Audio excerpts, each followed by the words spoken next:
Start. ధనం కంటే ముందు ధైర్యాన్ని సంపాదించండి. ధనం ఉంటేనే ధైర్యంగా ఉంటామనుకుంటాం కానీ, ధైర్యం ఉంటేనే ధనం వస్తుంది.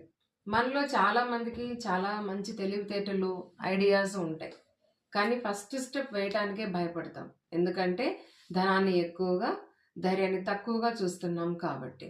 ఏదైనా మనం ఒక బిజినెస్‌ని స్టార్ట్ చేయాలి అంటే క్యాపిటల్ మనీ గురించి ఆలోచిస్తాం. అదే అంత మనీ మనతో ఉన్నప్పుడు, ఇప్పుడు రిస్క్ అవసరమా? ఒకవేళ ఫెయిల్ అయితే అని భయపడతాం. మరి ముఖేష్ అంబానీ తన 3G network, Jio 3G నెట్వర్క్‌ని start చేసేటప్పుడు తన దగ్గర కూడా సరిపడా మనీ లేదు.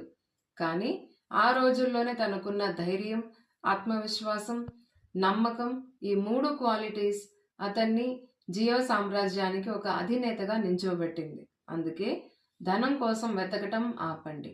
ధైర్యంగా ముందడుగు వేయండి. ధనమే ఆటోమేటిక్‌గా మిమ్మల్ని వెతుక్కుంటూ వస్తుంది.